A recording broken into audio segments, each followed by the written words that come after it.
I'm Ashley Thompson. And I'm Dan Novak.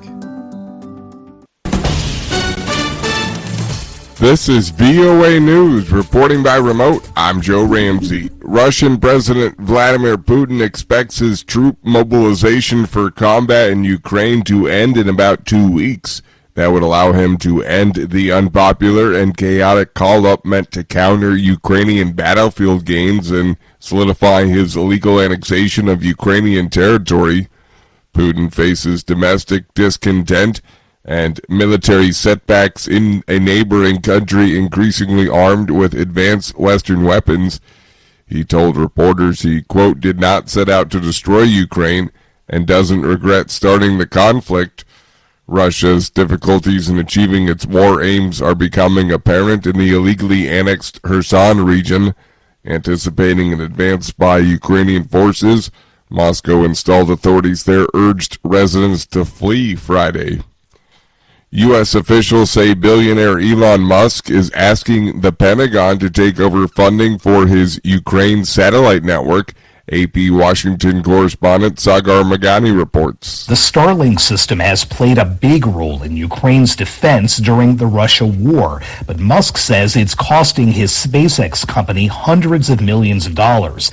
The officials who spoke on condition of anonymity say senior Pentagon leaders are weighing Musk's request, but there have been no decisions. Musk and Ukrainian President Volodymyr Zelensky have been in a Twitter fight, and Musk suggests the friction may affect his decision on funding the system. A Ukrainian official says his nation will find a way to keep Starlink working, tweeting, like it or not, Elon Musk helped us survive the most critical moments of war. Sagar Magani, Washington. This is VOA News. Burkina Faso's latest coup leader is now officially the country's transitional president. Captain Ibrahim Traoré has been appointed Supreme Chief of the Armed Forces, but under the charter approved Friday, he will be ineligible to run for president when elections are held. Traoré has said he intends to stick to the timeline reached by his predecessor with regional mediators with a deadline of July 2024. On Friday, thousands of people crowded outside where the assembly was taking place to show their support for Traoré. The 34-year-old army captain was relatively unknown before coming to power 2 weeks ago. Turkish officials say an explosion inside a coal mine in northern Turkey has killed at least 22 people and dozens remain trapped underground.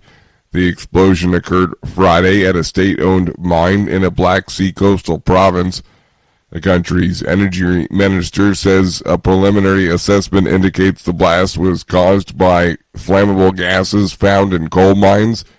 There were 110 people in the mine at the time of the explosion.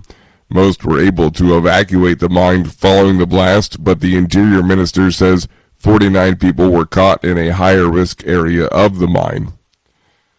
Police in the capital city of the southeastern U.S. state of North Carolina are investigating 5 fatal shootings allegedly by a 15-year-old. AP correspondent Norman Hall reports. Police say the teen killed 2 people in the streets and then fled toward a walking trail where he opened fire, killing 3 more people and wounding 2 others. The victims were of different races and ranged in age from 16 to their late 50s. Among them is 52-year-old Nicole Connors, the matriarch of her extended family. Her husband, Tracy Howard, still finds it difficult to comprehend the carnage caused by the young suspect. I just can't believe it was him, especially 15-year-old with a shotgun. The teen is hospitalized in critical condition. Police say no motive has been determined.